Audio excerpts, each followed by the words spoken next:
చూస్తే కాసేపట్లో సీఎం చంద్రబాబు కుటుంబ సభ్యులతో కలిసి తిరుపతికి వెళ్లనున్నారు. 4వ సారి సీఎంగా బాధ్యతలు చేపట్టాక తిరుమల శ్రీవారిని దర్శించుకోనున్నారు. రాత్రి 7:50 తిరుపతి చేరుకోనున్నారు. రాత్రికి తిరుమలలోనే చంద్రబాబు బస చేయనున్నారు. రేపు ఉదయం శ్రీవారిని దర్శించుకోబోతున్నారు. రేపు ఉదయం 10 గంటలకు తిరుమల నుంచి తిరుగు పయనం కాబోతున్నారు.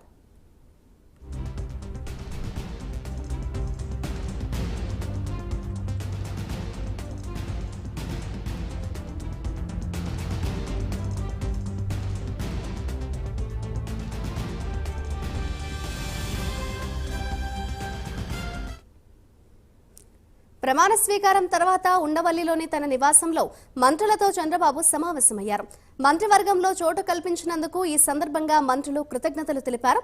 కాసేపట్లో మంత్రులకు శాఖలు కేటాయించనున్నట్లు సమాచారం.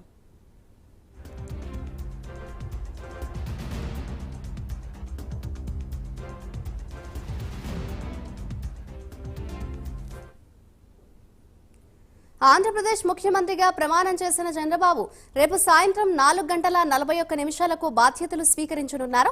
సచివాలయంలోని మొదటి బ్లాక్లో అధికారులు ఈ మేరకు ఏర్పాట్లు చేస్తున్నారు. ఎన్నికల్లో ఇచ్చిన హామీ మేరకు మెగా డిఎస్సీపై తొలి సంతకం, ల్యాండ్ టైటిలింగ్ చట్టం రద్దుపై 2వ సంతకం, పింఛన్ 4,000కు పెంచుతూ 3వ సంతకం, అన్నా క్యాంటీన్ల పునరుద్ధరణపై 4వ సంతకం, స్కిల్ సైన్సెస్ పై 5వ సంతకం చేయనున్నారు. దీనికి సంబంధించిన దస్త్రాలను అధికారులు సిద్ధం చేస్తున్నట్లు తెలుస్తోంది.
కాసేపట్లో సీఎం చంద్రబాబు కుటుంబ సభ్యులతో కలిసి తిరుపతికి వెళ్లనున్నారు. దానికి సంబంధించిన బ్రేకింగ్ న్యూస్ చూస్తున్నాం.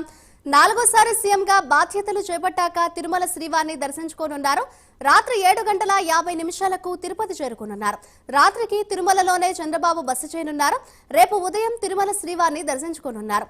రేపు ఉదయం 10 గంటలకు తిరుమల నుంచి తిరుగు పయనం కానున్నారు.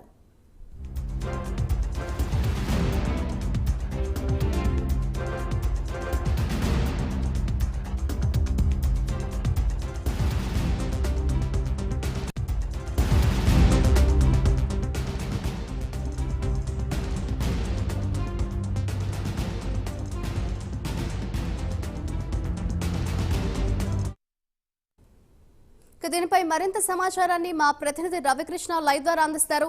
రవికృష్ణ, చెప్పండి, మరి కాసేపట్లో ఏపీ మంత్రులకు శాఖలు కేటాయించనున్నట్లుగా తెలుస్తోంది. దీనికి సంబంధించిన అప్డేట్స్ ఏ విధంగా ఉన్నాయి? అంటే మాధురి, ఇప్పటికే చంద్రబాబుతో ఏదైతే మంత్రివర్గంలో స్థానం దక్కించుకున్నటువంటి ఎమ్మెల్యేలు ఎవరైతే ఉన్నారో వాళ్ళందరూ కూడా భేటీ అయిన పరిస్థితి కనపడుతుంది. అందరితో కూడా ఇప్పుడు ఆయన సుదీర్ఘంగా కూడా చర్చిస్తున్న పరిస్థితి ఉంది.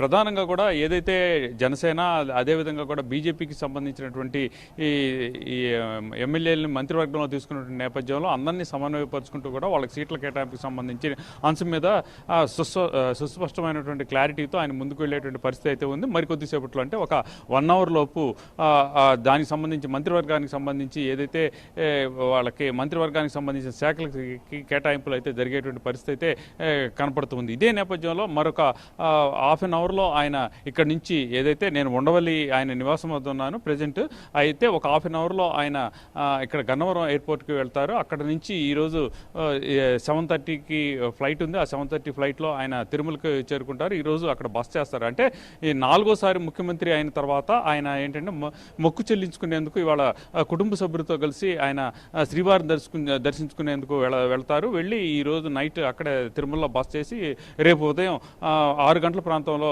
స్వామివారిని దర్శించుకునేటువంటి పరిస్థితి అయితే ఉంది. ఈ నేపథ్యంలోనే ప్రజెంట్ అయితే మాత్రం అక్కడ ఈ మంత్రివర్గానికి సంబంధించి ప్రజెంట్ అయితే మాత్రం అక్కడ పరిస్థితి ఎవరి శాఖల కేటాయింపు మీద మాత్రం అక్కడ ఇప్పటి వరకు కసరత్తు జరుగుతున్న పరిస్థితి అయితే ఉంది. అదేవిధంగా కూడా రేపు తిరిగి వచ్చిన తర్వాత 4:48 రేపు ఆయన సీఎంగా కూడా బాధ్యతలు స్వీకరిస్తారు. అది సచివాలయంలోని మొదటి బ్లాక్లో ఉన్న ఫస్ట్ బ్లాక్లో ఉన్నటువంటి కార్యాలయంలో ఆయన రేపు ఈ సీఎం బాధ్యతలు తీసుకుంటారు. తీసుకున్న తర్వాత ఆయన ఏదైతే ఎన్నికల్లో హామీలు ఇచ్చాడో ఆ హామీలకు అనుగుణంగానే మొట్టమొదటి సంతకం ఉండబోతుంది.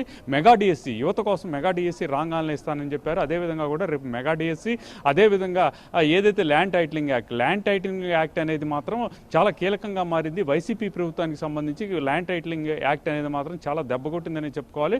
ఆ నేతలే అన్నారు ల్యాండ్ టైటిలింగ్ యాక్ట్ ద్వారా ప్రజలు మాత్రం తమ భూములు కూడా కోల్పోతాయని భయపడినటువంటి పరిస్థితి నేపథ్యంలోనే తమకి అననుకూలంగా తీర్పిచ్చారని వాళ్ళు చెప్పినటువంటి పరిస్థితుల్లో దాన్ని పెద్దగా కూడా ఫోకస్ చేశారు. ఈ నేపథ్యంలోనే ల్యాండ్ టైటిలింగ్ యాక్ట్ రద్దు కూడా జీవో జారీ చేస్తారు. అలాగే ఈ ప్రధానంగా కూడా ఏదైతే అన్నా క్యాంటీన్కి సంబంధించి అలాగే ఇది ఏదైతే ఇక్కడ ఉన్నటువంటి పెన్షన్స్ సంబంధించి పెన్షన్ 4,000కి పెంచుతాం, వచ్చినటువంటి వెంటనే పెంచుతామని అన్నటువంటి నేపథ్యంలో తప్పనిసరిగా కూడా 4,000 పెంచుతున్నట్లుగా కూడా రేపు ఆయనైతే దానికి సంబంధించి కూడా సంతకాలు చేస్తూ ఉంటారు. ప్రధానంగా ఈ నాలుగు ఏవైతే ప్రధానమైనటువంటి అంశాలు ఉన్నాయో వీటి మీద ఆయన జీవో జారీ చేసేటువంటి పరిస్థితి అయితే కనపడుతూ ఉంది. మరికొద్దిసేపట్లోనే ఇక్కడ నుంచి ఉండవల్లి ఆయన నివాసం నుంచి ఆయన తిరుపతికి బయలుదేరిపోతున్న పరిస్థితి అయితే ఉంది. అదేవిధంగా కూడా ఎల్లబోయే ముందు మాత్రం తప్పనిసరిగా కూడా మంత్రివర్గానికి సంబంధించి సీట్ల కేటాయింపు కూడా ఉంటుందని మాత్రం మనకు తెలుస్తుంది. Right, thank you Ravikrishna.